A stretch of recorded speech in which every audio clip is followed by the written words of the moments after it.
स्वागत है दोस्तों आप सभी का इनकलाब स्टडी सेंटर में। जैसा कि आप सबको मालूम होगा कि हमारी जो क्लास थी काफ़ी समय के बाद स्टार्ट हो रही है, लेकिन अब जब क्लास स्टार्ट हो रही है तो जो ये क्लास हमेशा के लिए चलेगी जब तक आपका जीएस पूरा समाप्त न हो जाए। ठीक है, हम लोग देख रहे हैं कि काफ़ी एग्ज़ाम भी हैं, रेलवे का एग्ज़ाम है, लेखपाल का एग्ज़ाम है, यूपी कांस्टेबल भी आने वाला है। जितने भी एग्ज़ाम हैं सबके लिए जीएस देखिए आवश्यक है। और जीएस में हम लोगों ने पॉलिटी स्टार्ट किया था और पॉलिटी में जो है 5 से 6 चैप्टर पहले हो चुके हैं और अब जो है हमारा आगे क्लास जो है आगे होगा, कंटिन्यू होगा। और हम लोग का जो है अब भाग 1 जो है, संविधान में 22 भाग हैं जिनमें से भाग 1 आज हम लोग पढ़ने वाले हैं। मैं यहाँ लिख दे रहा हूँ कि भाग 1 में देखिए है क्या। ठीक, भाग 1 पढ़ना है और इसमें देखिए संघ एवं उसके राज्य क्षेत्र हैं। ठीक, संघ एवं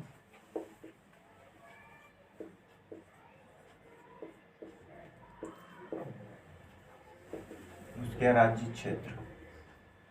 ठीक है, आज हम इसके बारे में पढ़ने वाले हैं। ये अनुच्छेद देखिए, अनुच्छेद 1 से 4 तक इसमें चर्चा की गई है। ठीक है, अनुच्छेद 1 से 4। तो अब हम स्टार्ट करते हैं अपनी पढ़ाई। तो देखिए अनुच्छेद 1 जो है आर्टिकल 1, पहले हम इसके बारे में चर्चा करेंगे।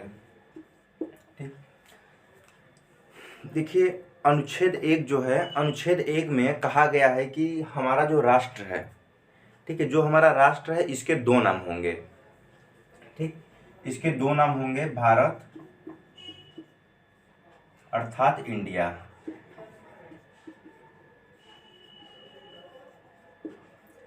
ऐसे कहने को तो हम जम्बू द्वीप भी कहते हैं, आर्यावर्त भी कहते हैं, हिंदुस्तान भी कहते हैं, लेकिन जो ऑफिशियल नाम है, संविधान में जो नाम है, वो हमारे राष्ट्र का सिर्फ 2 नाम है, भारत और इंडिया। ठीक है, जैसे आप लोग इंग्लिश में कहीं देखते होंगे गवर्नमेंट ऑफ इंडिया, ऐसा नहीं कि कहीं लिखा रहेगा गवर्नमेंट ऑफ हिंदुस्तान या फिर गवर्नमेंट ऑफ आर्यावर्त, ऐसा कुछ नहीं है। ठीक है, तो इसका मतलब हमें ये मालूम होता है कि अनुच्छेद 1 में हमारे राष्ट्र के नाम के बारे में चर्चा की गई है। और इसमें 3 बातों को कहा गया है कि भारत जो हमारा राष्ट्र है, भारत है, जो भारत अपनी संप्रभुता का दावा करेगा या फिर भारत के जो नियम कानून हैं चप्पे चप्पे पर लागू होंगे, वो किन किन क्षेत्रों पर लागू होंगे, कहाँ होंगे लागू, इस भारत जो भारत नाम है इसके अंतर्गत क्या क्या आएगा। तो इसमें देखिए 3 बातें शामिल हैं। पहला है कि राज्यों की जो है, जो राज्य हैं, राज्यों के राज्य क्षेत्र, पहले मैं इसे लिख देता हूँ फिर आपको मैं समझाता हूँ। जो राज्यों के क्षेत्र हैं, इसके बाद आ जाएगा आपका संघ शासित जो है, संघ शासित क्षेत्र, और इसके बाद तीसरा आता है अर्जित क्षेत्र। ठीक, अर्जित क्षेत्र। तो जैसा कि राज्यों के क्षेत्र है, तो राज्यों के क्षेत्र में हमारा जो 28 राज्य है, ये 28 राज्य के बारे में बात कर रहे हैं, 28 राज्य जो हमारे हैं। और जो संघ शासित जो क्षेत्र है, इसका मतलब है कि हमारे जो 8 केंद्र शासित प्रदेश हैं। ठीक, और अर्जित क्षेत्र, अर्जित क्षेत्र का मतलब ये है कि अगर हम किसी विदेश से अगर किसी क्षेत्र को हम अर्जित करते हैं तो उसे भी उस अर्जित करेंगे तो वहाँ भी हमारे देश का नियम कानून सब कुछ लागू होगा और उसे भी जो हमारे भारत है उसके अंतर्गत रखा जाएगा। ठीक है, यहाँ से अनुच्छेद 1 हमारा देखिए क्लियर होता है। एक बार मैं फिर से रिवाइज करता हूँ अनुच्छेद 1 को। अनुच्छेद 1 क्या है? अनुच्छेद 1 में यह बात कहा गया है कि हमारे राष्ट्र का 2 नाम होगा, एक इंडिया और एक भारत। ठीक, इसके अलावा और कोई भी नाम नहीं होगा ऑफिशियल। इसके बाद जो भारत है, इसके अंतर्गत 3 बातों को कहा गया है। पहला कि भारत में राज्यों के जो क्षेत्र हैं वो आएंगे, जिसमें 28 राज्य हैं अपने। और इसके बाद संघ शासित जो क्षेत्र हैं ये आएंगे, जिनकी संख्या 8 है। देखिए इनकी संख्या होनी तो चाहिए 9, लेकिन दमन दीव और दादरा नगर हवेली का विलय कर दिया गया है और 26 जनवरी 2020 से जो कि इनका विलय हो जाने के बाद इनकी संख्या हो गई है 8 और ये हो गया अर्जित क्षेत्र। ठीक, इसके बाद हम अब बात करते हैं अनुच्छेद 2 की। ठीक, अनुच्छेद 2,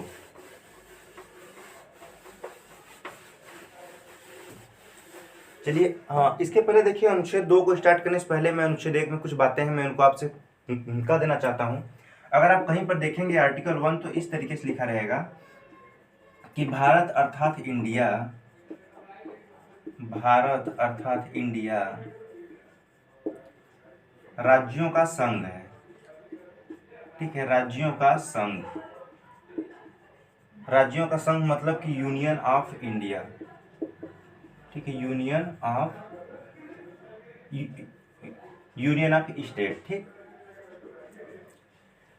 यहाँ देखिए समझने वाली बात यह है कि हमारा जो संविधान में संघ है, इस संघ के लिए इंग्लिश में यूनियन शब्द का प्रयोग किया गया है, लेकिन जो अमेरिका है उसके यहाँ फेडरेशन का प्रयोग किया गया है संघ के लिए। तो क्या हमारा संघवाद और उनका संघवाद अलग है? जी हाँ, बिल्कुल अलग है। जो उनका जो फेडरेशन शब्द है उसका अर्थ ये होता है, फेडरेशन का अर्थ ये होता है कि राज्य और केंद्र दोनों को समान शक्ति दी गई है। कुछ सीमाओं तक ये कहा जा सकता है कि राज्य की जो शक्तियां हैं बल्कि ज़्यादा ही हैं। ठीक, वो चाहे तो केंद्र से कभी भी अलग हो सकती हैं, ये फेडरेशन का मतलब है। लेकिन हमारे यहाँ यूनियन का प्रयोग किया गया है।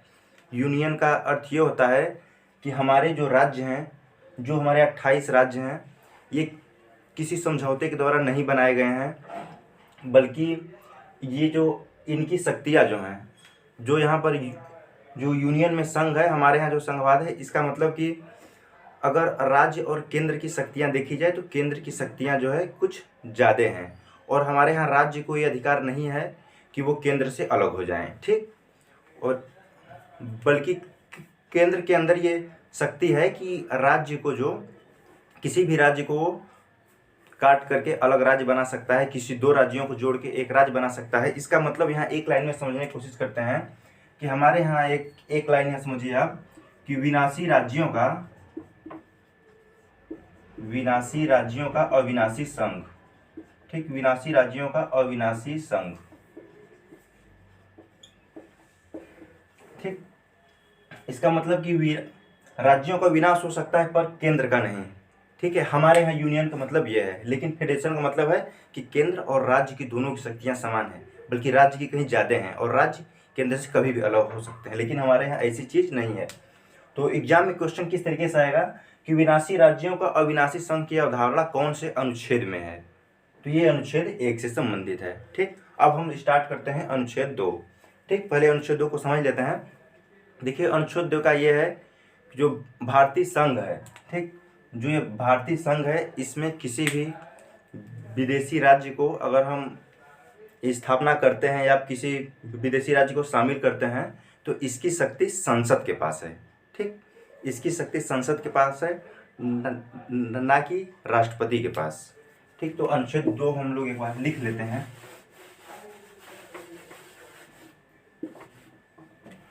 देखिए, अनुच्छेद 2 में ये कहा गया है कि भारतीय संघ में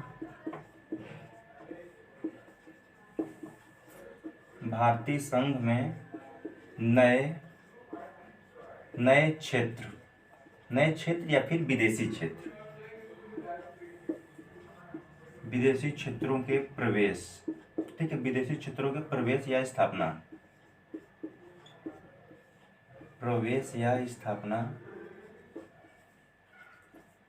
की शक्ति जो है संसद के पास है। की शक्ति संसद के पास है। ठीक, तो आर्टिकल 2 से हम क्या समझते हैं कि अगर भारतीय संघ में अगर किसी भी क्षेत्र को, जो बाहरी क्षेत्र है, अगर उनको सम्मिलित किया जाता है तो उसको सम्मिलित करने की शक्ति जो है संसद के पास है। ठीक, अब हम समझते हैं आर्टिकल 3 को, जो अनुच्छेद 3 है। देखिए, भाग 1 में 4 अनुच्छेद हैं। ठीक, अनुच्छेद 1, अनुच्छेद 2, अनुच्छेद 3, अनुच्छेद 4। 1 और 2 को हम समझ चुके हैं और 3 और 4 को हमें समझना है। तो देखिए, जो अनुच्छेद 3 है, पहले मैं इसे लिखता हूँ, इसके बाद मैं आपको समझाता हूँ। इसमें है नए राज्यों का निर्माण है। ठीक, नए राज्यों का निर्माण। ठीक, और इसमें 3 बातें कही गई हैं कि अगर किसी राज्य का निर्माण अगर होता है तो किस प्रकार से होता है। देखिए, वर्तमान में जो राज्य हैं, लिखने की जरूरत नहीं, मैं समझा देता हूँ। जो वर्तमान में राज्य हैं उनकी सीमाओं में सीमा में उनके परिवर्तन किया जा सकता है, नाम उनके चेंज हो सकते हैं, ठीक है। दो राज्यों को एक करके एक राज्य बन सकता है, या फिर एक राज्य को ही दो भागों में काट के अलग अलग राज्य बन सकते हैं। ये चीज़ कहा गया है अनुच्छेद 3 में। और ये शक्ति किसको दी गई है? संसद को दी गई है। ये समझ लीजिए कि राज्य, अगर किसी भी राज्य का अगर आप नाम, अरे किसी भी राज्य का अगर आप चेंज कर रहे हैं, उसका नाम चेंज कर रहे हैं, या फिर किसी राज्य की स्थापना कर रहे हैं, तो इसकी शक्ति संसद के पास है, सिर्फ संसद के पास है। और ये किस प्रकार से होता है? साधारण विधेयक, ठीक, मैं लिख देता हूँ। ये सब जो होती है भारतीय संसद के पास है, ठीक, भारतीय संसद के पास है इसकी शक्ति, संसद के पास शक्तियाँ हैं। और इसके बाद ये सब जो क्रियाएं होती हैं साधारण विधेयक, ठीक, साधारण विधेयक के द्वारा। और एक सवाल यहाँ यह भी है कि अगर क्या किसी राज्य का अगर नाम अगर परिवर्तन किया जा रहा है उसके नाम में या फिर सीमाओं में, तो क्या राज्य से अनुमति लेना आवश्यक है? नहीं, ऐसा बिल्कुल नहीं है। राज्य से अनुमति लेना आवश्यक नहीं है। संसद जब चाहे तब ऐसा कर सकती है अपनी इच्छा से, ठीक है। इसके बाद फिर हम बात करते हैं अनुच्छेद 4 में। तो अनुच्छेद 4 में सिर्फ एक लाइन की बात है कि अनुच्छेद 4 में देखिए कहा गया है कि ये सब जो संविधान में जो कि साधारण विधेयक के द्वारा किसी राज्य को काटा जाएगा या फिर किसी राज्य का नाम रखा जाएगा, तो इस सब को अनुच्छेद 368 के तहत संविधान संशोधन नहीं कहा जाएगा। ये सिर्फ साधारण विधेयक ही होगा, ठीक है। इसके बाद फिर हम अब बात करते हैं अनुच्छेद 3 से 4 तक। अनुच्छेद 1, 2, 3, 4 हो चुका है। तो अब हम देखिए राज्यों के लिए कुछ आयोग बने हुए थे जिससे एग्जाम में क्वेश्चन आते रहते हैं। तो मैं उन आयोग को लिख करके मैं उसके बारे में आपको समझा देता हूँ कि वो क्या हैं, कैसे हैं।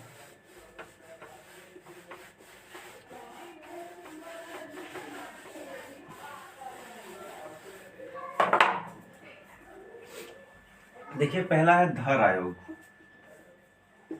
ये जो धर आयोग है,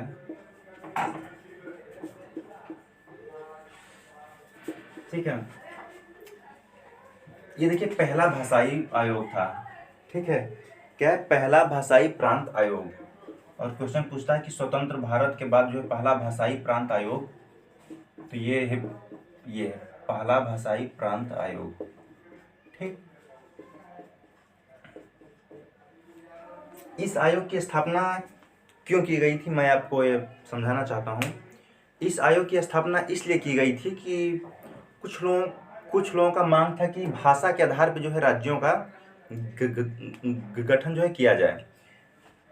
तो इस आयोग का गठन जो है हुआ था।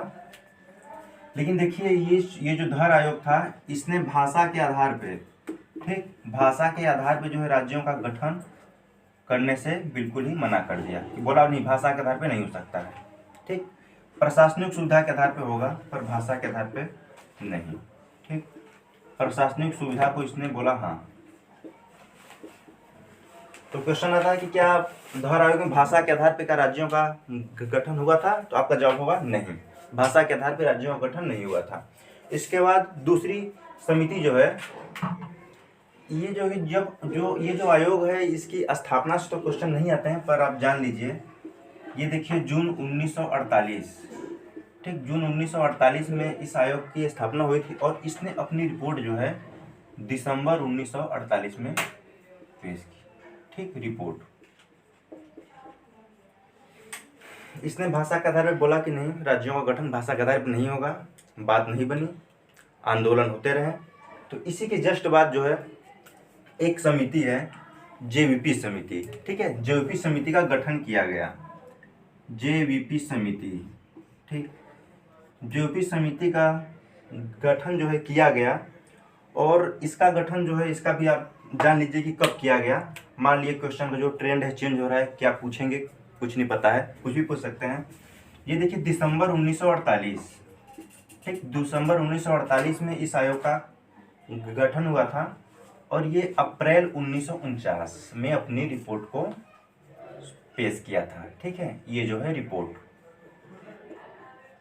ये सब आप जो है डेट आपको याद रखना पड़ेगा। अब पहले बात कर लेते हैं कि जो जेयूपी समिति थी इसके सदस्य कौन कौन थे। तो इसके जो नाम है, इन्हीं के नाम से आपको सदस्य याद हो जाएगा आराम से। देखिए, जे से हो जाएगा जवाहरलाल नेहरू, ठीक है, जवाहरलाल नेहरू। वी से वल्लभ भाई पटेल, ठीक है। देखिए, मैं जल्दी जल्दी लिख रहा हूँ क्योंकि मैं वीडियो को लंबा नहीं करना चाहता हूँ, ठीक है, कम समय में ज़्यादा चीज़ें आप लोगों को उपलब्ध हो सकें। और पी से देखिए पट्टाभी सितार मैया, ठीक। सदस्यों को आप लोग जरूर याद कर लीजिए क्योंकि ये क्वेश्चन जो है एग्जाम में आ चुका है, ठीक। और जो ये समिति थी, इसने भी देखिए कि भाषा के आधार पर राज्यों का गठन करने से साफ साफ मना कर दिया। इसका मतलब कि भाषा के आधार पर क्या इसने स्वीकार किया कि भाषा के आधार पर राज्यों का गठन? तो आपका जवाब होगा नहीं, बिल्कुल नहीं। इसने भी वही बातें कही जो धर आयोग ने कही थी। तो इसने क्या बोला कि प्रशासनिक सुविधा के आधार पर होना चाहिए और भाषा के आधार पर राज्यों का गठन नहीं होना चाहिए, ठीक है। वरना आज भारत में 28 नहीं 2800 राज्य हो सकते थे, ठीक है, अगर इस तरीके से हो जाता तो भाषा के आधार पे। तो प्रशासनिक सुविधा के आधार पे, ठीक। ये बात 1949 की रिपोर्ट आया तो। लेकिन देखिए, बात किया हुआ कि एक कांग्रेस के नेता थे, उनका नाम था श्री रामुलु नाम था उनका, और वो भाषा के आधार पे जो है कि गठन के लिए आंदोलन कर रहे थे और आंदोलन के समय ही उनकी मृत्यु हो जाती है। तो जो लोग थे वहाँ पर, ज़्यादा लोग उग्र होने लगते हैं, तो उनको खुश जो है करने के लिए पहली बार देखिए भाषा के आधार पर 1953 में, अक्टूबर 1953 में भाषा के आधार पर आंध्र प्रदेश राज्य का गठन किया गया। तो यहाँ से आपको बहुत अच्छा क्वेश्चन एक एग्जाम में आता है, काफ़ी बार आ चुका है, कि भाषा के आधार पर कौन से राज्य का गठन हुआ था सबसे पहले, ठीक। तो आपका ये देखिए आंसर हो जाएगा कि अक्टूबर 1953, ठीक, अक्टूबर 1953 में आंध्र प्रदेश, ठीक है, आंध्र प्रदेश का जो है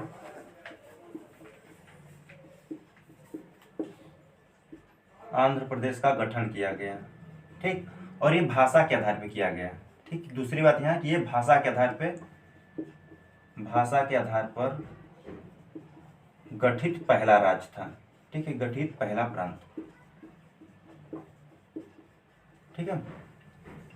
इसके बाद फिर एक आयोग का जो है गठन होता है। 1953 ईस्वी में ही एक और आयोग की स्थापना की जाती है कि राज्यों का जो है गठन अगर भाषा के आधार पर हो तो गया, क्योंकि स्थितियां ठीक नहीं थी उस टाइम, हो गया, लेकिन ये कोई सॉल्यूशन था नहीं कि भाषा के आधार पर ही राज्यों का हो गठन।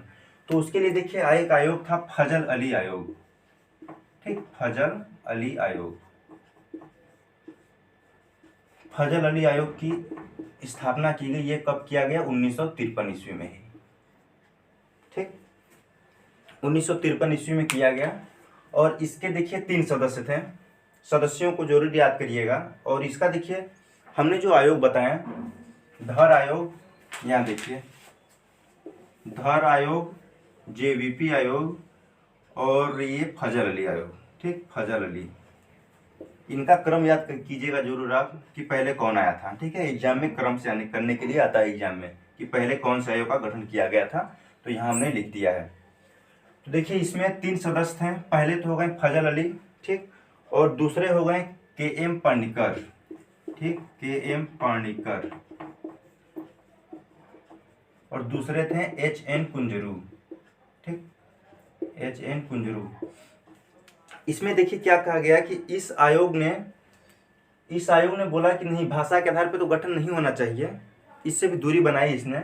और इसी आयोग की जब रिपोर्ट आई तो उसी के आधार पर देखिए राज्य पुनर्गठन आयोग की स्थापना की गई, ठीक है, राज्य पुनर्गठन आयोग,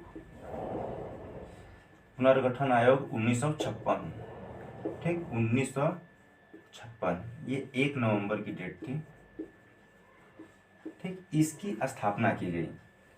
और उस समय जब राज्य पुनर्गठन आयोग 1956 की स्थापना किया गया, ये लागू होता है इस दिन से, तो इस समय समझिए कि भारत में 14 राज्य और 6 केंद्र शासित प्रदेश थे। ठीक है, 6 राज्य थे, अरे 14 राज्य और 6 केंद्र शासित प्रदेश। ठीक है, ये क्वेश्चन देखिए, ये आपको याद करने की चीज़ है, क्योंकि ये क्वेश्चन एक बार पीसीएस 2008 में ये क्वेश्चन आ चुका है कि राज्य पुनर्गठन आयोग 1 नवंबर 2019 को 56 के अनुसार भारत में कितने राज्य थे और कितने यूनियन टेरिटरी थे। तो 14 राज्य और 6 केंद्र शासित प्रदेश थे। इसके बाद देखिए प्रेजेंट टाइम में तो 28 राज्य हैं, तो जो उस शुरू में 14 राज्य थे, प्रेजेंट टाइम में 28 राज्य हैं। तो और भी जो राज्य हैं कैसे बने, मैं उनका सन आपको लिख देता हूँ, क्योंकि कभी आ जाता है कि सिक्किम राज्य जो है, सिक्किम कब बना, अरुणाचल प्रदेश का गठन कब हुआ, हरियाणा का गठन कब हुआ, तो सामने जो है सन आता है मिलाने के लिए, मैं उस चीज़ को लिख देता हूँ यहाँ पर एक बार।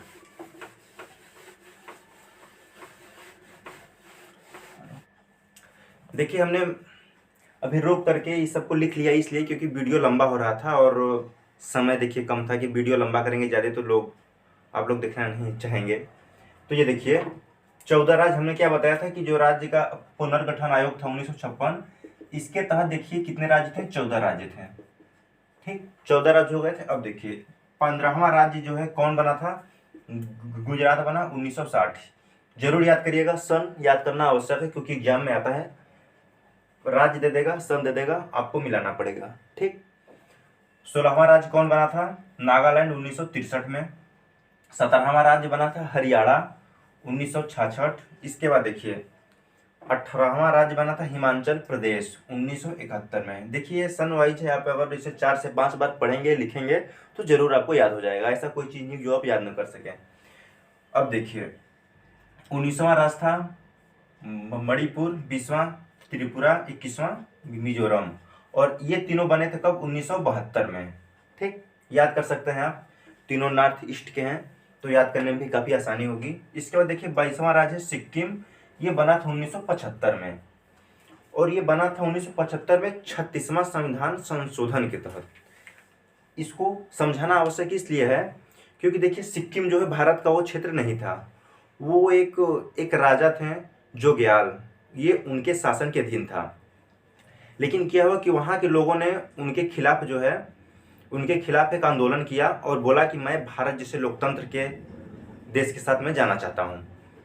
तो 35वां संविधान संशोधन के तहत जो है हम लोगों ने सिक्किम को अपने देश में शामिल किया, लेकिन 36वां संविधान संशोधन 1975 के तहत इसे पूर्ण राज्य का दर्जा जो है मिला था इसको।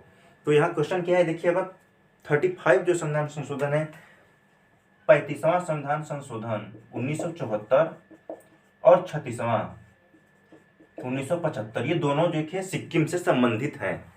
35वां में क्या हुआ था, 1974 में ये हुआ था कि हम लोगों ने सिक्किम को शामिल तो कर लिया लेकिन इसे पूर्ण राज्य का दर्जा नहीं मिला था, लेकिन 36वां संविधान संशोधन 1975 में इसे पूर्ण राज्य का मिल गया था भारत में। ठीक है, दर्जा। इसके बाद देखिए 22 तक हो गया। इसके बाद देखिए 23वां जो है मिजोरम है, 24वां अरुणाचल प्रदेश, 25वां में गोवा। ठीक है, ये सब देखिए बना था 1987 में। ठीक, 1987 में। इसके बाद देखिए 26 जो है 26वां राज्य का क्रम जो है छत्तीसगढ़, 27वां उत्तराखंड और 28वां में झारखंड बना था, और ये तीनों कब बना था, 2000 में। और जो 29वां राज्य बना था सबसे लास्ट में तेलंगाना बना था 2014। ठीक, यहाँ हमने 29वां लिखा क्योंकि ये जिस टाइम ये राज्य का गठन हुआ था 29वां था, परंतु जम्मू कश्मीर 31 अक्टूबर 2019 को जम्मू कश्मीर और लद्दाख को केंद्र शासित प्रदेश दोनों हो गए हैं, इसीलिए राज्यों की संख्या जो 29 से 28 हो गई है। ठीक, इसके बाद देखिए यहाँ देखिए एक चीज़ मिस्टेक थी, यहाँ मिजोरम नहीं, यहाँ मेघालय है। ठीक है, लिखने में थोड़ा सा दिक्कत हो गया था। ठीक है, तो फिर ये क्लास जो है समाप्त होती है संघ राज्य क्षेत्र से। हाँ, आप कोई भी अगर एग्जाम देते हैं उसका प्रीवियस ईयर क्वेश्चन करिए, या फिर अगर कोई भी टेक सीरीज करेंगे तो दोस्तों अगर ये भाग 1 संघ शासित जो संघ हम उसके राज्य क्षेत्र हैं उससे आपके क्वेश्चन कभी भी बाहर नहीं जाएंगे। आप चेक कर लीजिएगा, जो प्रीवियस ईयर क्वेश्चन आए वहाँ से भी देख लीजिएगा, आपके क्वेश्चन बाहर नहीं जाने वाले हैं। ठीक है दोस्तों।